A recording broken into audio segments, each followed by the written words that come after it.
Letter 32. Content warning: rape, sexual assault, suicidal ideation, PTSD, anxiety, depression, and death. I've been pretty sheltered my entire life. My parents were strict. I was home by 11 p.m. every night for 17 years, got good grades, and kept them proud.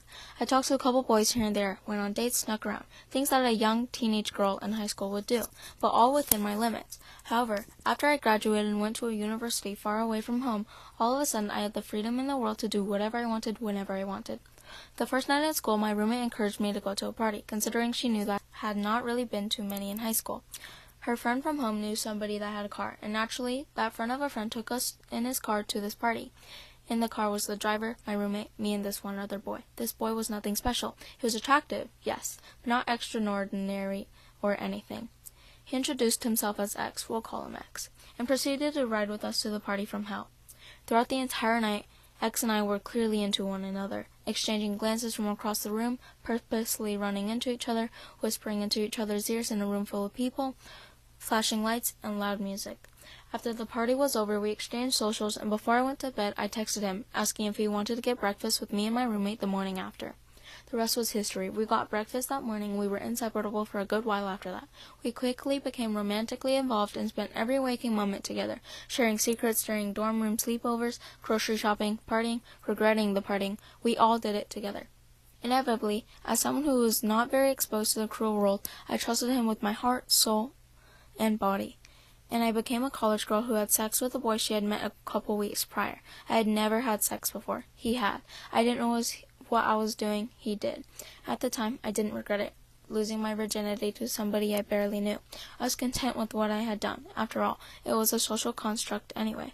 On October 2nd, 2022, I received a phone call informing me that my friend had died in a tragic car accident. In shock, I isolated myself from the world.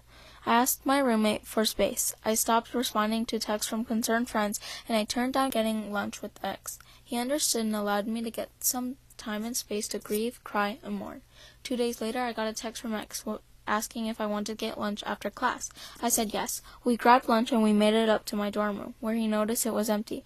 My roommate was in class for another hour. He started initiating sexual advancements, to which I turned down given I was still grieving and was so obviously not in the mood. I told him that I had no protection in my room, and even if I did, I was not feeling up for it. Next thing I know, I'm on my bed, held down on my wrists, staring at the face of the teenage boy who was so kind to me the first time I found myself staring at him in this exact position. I asked him what he was doing, and though I don't remember too much of the conversation, I remember clearly that I had said no, not once or twice, but 3 times. I had said no 3 times, yet this boy stared at me and laughed as he did it anyway. After it was over, I was laying there in shock. I couldn't work up the courage to say a word, so I graciously walked him out and said I would call him later. I walked my rapist out of my dorm room and said I would call him later. As college relationships go, this one was short-lasting and fleeting. It only took a couple of weeks for him to find another girl to move on to and left me in the dust. I was in so much distress and anguish, not because of what had happened, but because I had continued seeing him after the fact. I continued hanging out with this boy, laughing with this boy, sleeping with this boy, after he had violated me in the worst sense of the world. I couldn't bear to admit to myself what had happened, and therefore it didn't occur to me that I had been raped until weeks after, until he left me. In the months following, I only told very few people, my closest friends and my roommate, who then became the closest of close friends to me.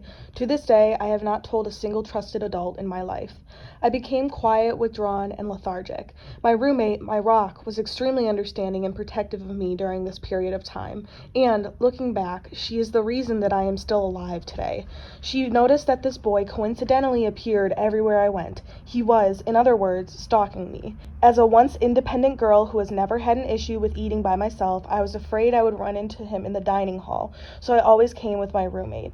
Eventually, I stopped going because he and his friends would openly take pictures of me and stare and point and laugh. The dining hall was no longer a place I felt safe, so I stopped going. I was afraid I would run into him at the gym, so I stopped going. I was afraid I would run into him on the way to class, so I stopped going. I spent my days in my dark room, sitting and thinking and rotting, and I was so terrified at how frighteningly hopeless I felt. I felt that everything had been stripped away from me by this teenage boy I barely knew. My birthday is around the holidays, so naturally I am always happiest during the November to December months. But that year, I had decided that I was not going to make it past my 18th birthday. I was not going to open my birthday presents 10 days before Christmas, and I was not going to be walking around looking at the Christmas lights with my mom and my sister. I was not going to be watching the New Year's fireworks. I was not going to laugh with friends while ice skating, and I was never going to know what it was like being a legal adult. I had made up my mind, but days turned into weeks, and weeks passed, and I realized that the thing that happened became less heavy. The thing that happened became the thing that I accepted, grieved, and still grieve. But I was still here, and then my 18th birthday came around, and so, what the hell, might as well make it to Christmas and the New Year. I channeled my energy back into friends and family and new hobbies. Slowly but surely, I made my re-entrance back into this world that had been so cruel to me. I realized that this wretched world was not so wretched because it was the same place that my friends were in. My beautiful, supportive, loving friends who cared for me and stood by me every single day I felt like I couldn't breathe. It has been almost a year since the thing that happened. I am exponentially happier, and though it is less heavy, it is still there. I am returning to the same university this fall, and I am terrified, knowing what is waiting for me there, who is waiting for me there. But I am not returning the same person. I am returning as a woman who knows more now. I know not to be so naive, but at the same time not to be so guarded. I know not to be so trusting, but at the same time to not be afraid to trust. I have seen and experienced the ugliest of mankind, but also the most beautiful. The thing that happened is something that haunts me in all aspects of life, and will continue to do so. But even with this dark cloud lingering over my existence, I know that I am still able to meet people and get to know people and learn to trust and love people. Above all, I know that there will be many difficulties that will be brought upon me because of this thing that happened. It's not just a thing that happened. I am not afraid anymore to say that I was raped.